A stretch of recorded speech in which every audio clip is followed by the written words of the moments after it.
Magaling! Kukuha ako ng klosye at narito ang isang mainit na burger. Mukhang nakakagana. Swerte ko, Jill. Subukan natin. Napakasarap. Sige, buksan mo na ang Ay, sayo. hindi. Ano kaya ang sa akin? Oh, isang malamig na burger? Parang yelo sa tigas. Paano ko ito kakainin? Oh, pero malamig na mga atsara ito at may naisip akong ideya. Hey, Annie, tingnan mo. Isang spa treatment mismo sa bahay. Ang astig naman yan. Pwede ko bang subukan? Tingnan natin! Tinatanggal ko ang aking salamin at astig! Ano sa tingin mo, Jill? Maganda ba ako? Siyempre, oo, narito ang iyong burger. Kukunin ko ang iyong mainit na isa.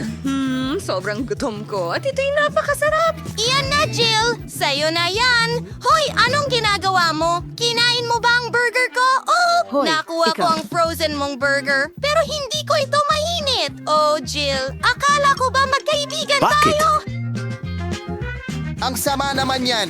Isa, dalawa, tatlo. Sa bilang ng tatlo, buksan natin! Wow, ang sarap nito! Gustong-gusto ko ang KFC at sa akin malamig. Ha! At sa akin mainit. Oh, seryoso? Oh, matigas pa rin sila. Sumakit ang ngipin ko. Hindi ko ito gagawin. Magaling. Sakto lang nagutom na ako. Mainit pa sila, pero talagang masarap pa rin. Oh, lumabas ang manok. Yum, yum, yum! Hindi. Napakaanghang! Oh, Annie! Oh, ano ang gagawin? Ang bibig ko ay nasusunog! Oh, iligtas mo ako! Kailangan ko ng paunang lunas ngayon! Oh, okay. Meron akong frozen na chicken drumsticks. Palamigin natin sila. Jill, hinaan mo ang init. Ayon. Ano yan? Oh, huwag na lang. Maraming salamat. Pwede kitang bahaginan? Hindi. Salamat. Ari ba akong mauna? Sige, ano ang nasa ilalim niyan? Mukhang Coca-Cola. Aray! Pero sobrang init nito. Ano? Gusto mong inumin ko ito?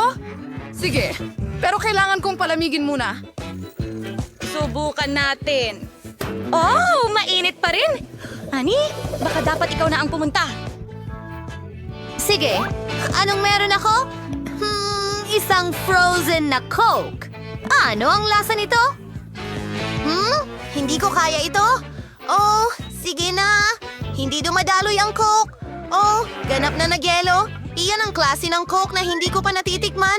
Hintayin mo para itong lollipop or sorbetes na may Coke. Astig! Pakiusap? Ano? Gusto mo? May mas magandang ideya ako? Ilalagay ko ang frozen Coke ko sa mainit mong Coke. Pagkatapos ay pwede tayong uminom ng masarap na Coke ng magkasama. Ang astig, di ba? Oh, napakasarap nga. Mabuti na lang at matalino ka, Annie. Sino ang mauuna? Bato, papel, gunting. Ha, nanalo ako! Wow, meron akong buong cake sa ilalim ng klosye ko. Ang galing! Ang daming masarap na bagay. Kailangan ko lang itong tikman agad. Oo, nagyelo ito. At ang mga ngipin ko? Ay, hindi ang mga ngipin ko. Mawawala na ako ng perpektong nangiti. Jill, tingnan mo ako. Wala akong ngipin. Oh, Annie, huwag kang umiyak. Malalaman natin kung ano ang nasa ilalim ng aking klosye. Wow! At meron akong mainit na natunaw na cake. Paano ko ito kakainin? Sige. Subukan natin. Kadiri, mukhang ang weird. Oh, ang mainit na cake ay hindi ganun kasama ang lasa. Mas masarap pa ito kaysa sa inaasahan ko. Wow. Ani, anong ginagawa mo? Ako? Well, dinilaan ko ang cake. Masyado itong matigas, kaya kakainin ko na lang ang mga lollipop. Hindi ko feel na ako ang mauna. Ano sa tingin mo? Walang problema. Tignan natin. Mga chopsticks ito at, hindi ko alam. Susubukan ko ito. Yung Faryad ay frozen na matamis na rolyo. Kaya kung nangguyain ang mga ito. Ani, ano ang meron ka? Malalaman natin. Meron akong natunaw na mga roll. Susubukan ko ito. Mas mahirap gawin ito gamit ang chopsticks. hihipan ko ito. Masarap. Talaga? Siguro susubukan ko rin ang akin. Sige. Oh, Kahit natubihir akong gawing antuan sa paaralan, tira sure dalabaring isang aralin tungkol sa pag-survive sa kagubatan. Paggawa ng apoy gamit ang dalawang kahoy at nagawa ko iyon. Kaya i-defrost ang ating mga matamis at... Iyon ay isang, hintayin? Iyon ay masamang amoy! Oh, hindi! Oh, ang apoy ko! Oh, anong gagawin ko? Ani, tulungan mo! Oh, aayusin ko ito ngayon? Oh, mas mabuti na? Wala na ba ang apoy? Mukha kang snowman. Talaga? Bagay ba sa akin ang bigote? Tingnan ko nga ang meron ka. Oh, yay! May Skittles ako! Ako rin. Ano kaya ang meron ako? Malamig o mainit?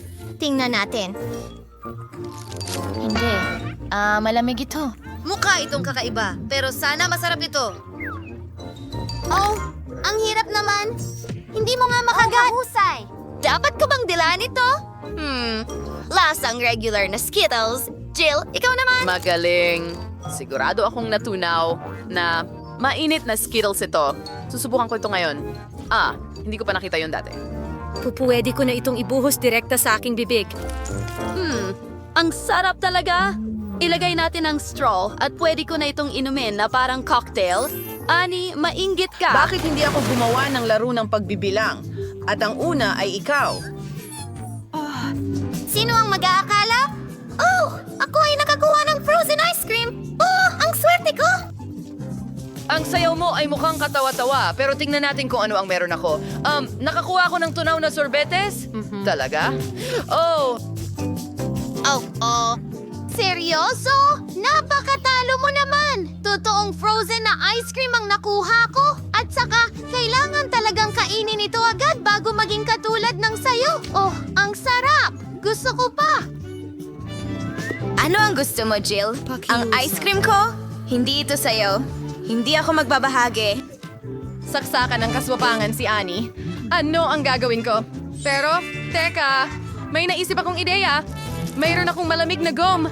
Ngayon, nguyang-nguyain ko ito at palalamigin ko ang aking ice cream. At hipan natin ito.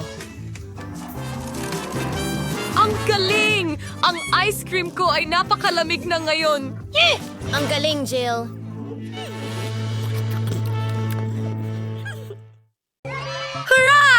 Sorbetes! Pero ako ang nauna. Wow, ang ganda nito.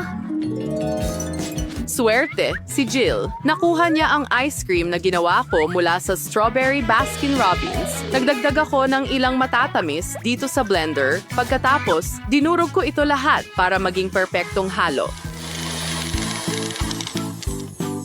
Ganyan ko nakuha ang konong ito. Pero para mas sumarap pa, nagdagdag ako ng mga candy na Skittles. Siguradong hindi nito sisirain ang ice cream. Wow, ang sarap nito! Hindi pa ako nakatikim ng ice cream na mas malamig pa. Ang galing! Handa akong kainin ng ice cream na ito palagi. Oh, pero naubos na. Sana maging maswerte rin ako. Ano yon?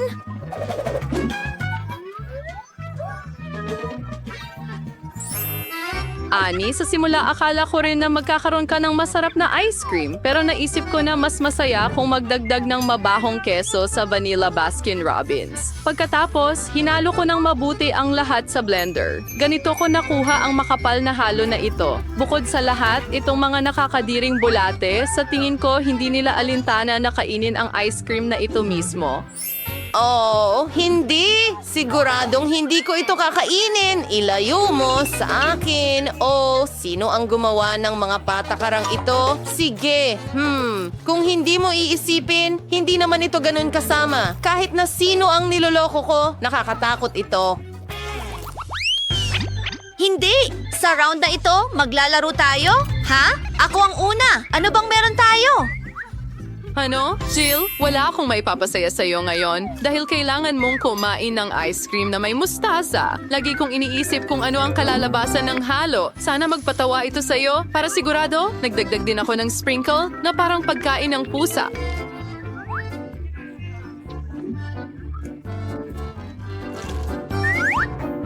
Ang ice cream mo ay sobrang baho, pero baka hindi naman ito lasang masama.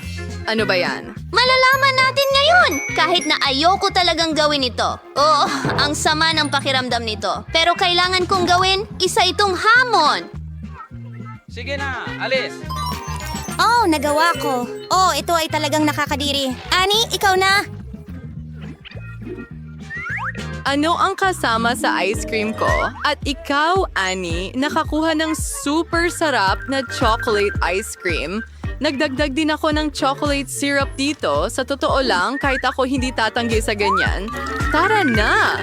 At pinalamutian ko rin ang cone ng flakes na parang maliliit na donuts. Sa tingin niya, inaguto ng bagay sa sarang mga babat na subukanan ko ng ito. Pero akin lang ito at ang sarap. Imposibleng huminto. Hindi ito patas. Oh, marumi kayong lahat. Sa pagkating dason ay maluluri sa ising laro.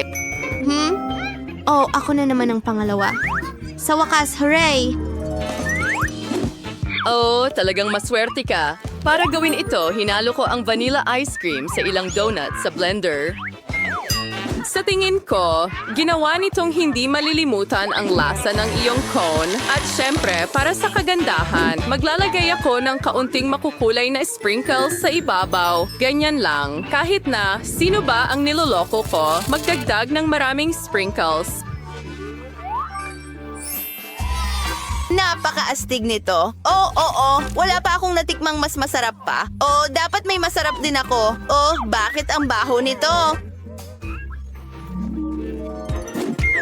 Ani, malas ka ngayon. Mayroon kang pistachio ice cream kung saan naglagay ako ng kaunting atsarang pipino at hindi pwedeng walang ilang piraso ng pipino. Ang lahat ng ito, gaya ng dati, ay dinurog ko sa blender at sa ibabaw ng cone, nagdagdag ako ng ilang piraso ng paboritong bawang ng lahat. Bon appetit! Ang baho. Para makagat ang konong ito, kailangan mo talagang isara ang ilong mo kahit na hindi rin ito makakatulong. Talaga bang nakakadiri iyon? Pero ang bawang ay malusog? Ito ang pinaka-nakakadiring sorbetes na natikman ko at parang gusto nitong bumalik. Sa pagkakataong ito, titingnan natin sa bilang ng 3. Wow! May sorbetes akong may gum. Hindi pa ako nakakita ng ganito. Oo. Ako rin, pero parang magiging magandang ideya iyon. Gloria, sige yung paman. Bago ko palamutian ang sorbetes ng gum cheer, hinalo ko ito sa mga usbong ng broccoli at mantikilya. Sa tingin ko, hindi ito masarap, pero baka talagang mailigtas ng chewing gum ang sitwasyon.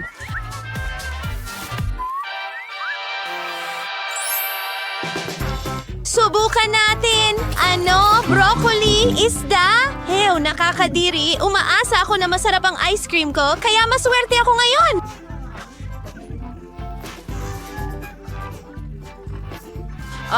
Hindi talaga, Jill. Sa pagkakataong ito, nakakuha ka ng pistachio ice cream na hinalo ko sa seaweed sa blender. Mukhang pistachio ice cream lang ang cone, pero may sorpresa ito.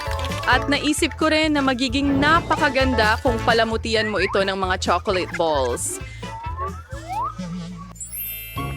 Inaasahan ko na ito. Nakakadiri. Kahit ang mga tsokolating bola ay hindi nakakatulong sa sitwasyon. Oh, pareho tayong malas ngayon. Pero sa pagkakataong ito, ako ang mauna. Exactly kung noong lasa ng ice cream na may kole na nilagyan ko ng hilaw na paya ng manok at ketchup.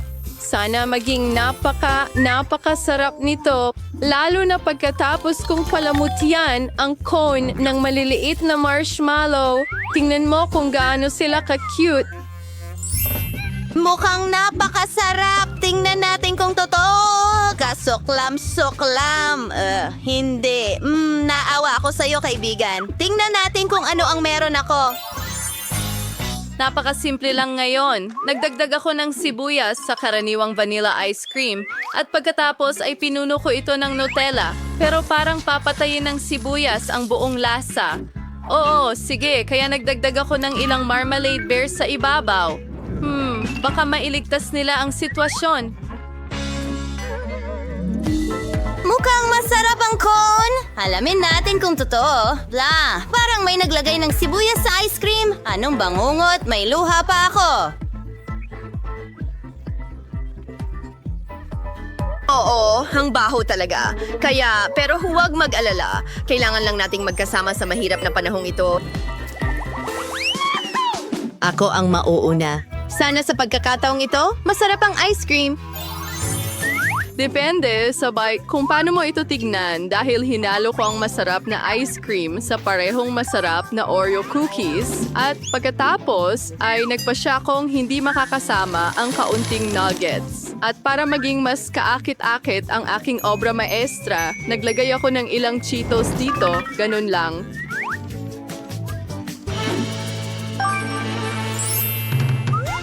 Well, dahil may Cheetos sa cone, kailangan nating subukan ang ice cream kasama nito. Sa totoo lang, kakaiba ang lasa, pero hindi masama. Alam mo, nagustuhan ko pa nga. Talaga? Ano ang meron ako ngayon? At ikaw, Annie, ay may chocolate ice cream na may rolls at strawberries. Hiwa-hiwalay. Mahal ng lahat ang mga sangkap na ito. Pero masarap ba sila kapag pinagsama? Ngayon malalaman natin. Bilang dekorasyon, nagdagdag ako ng kaunting puting tsokolate. Sa palagay ko, mukhang napakamarangal ng cone.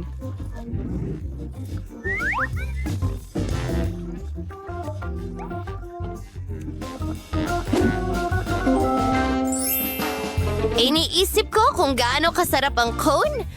Sa totoo lang, medyo cool. Hindi naman masama. Jill, sinuwerte tayo ngayon.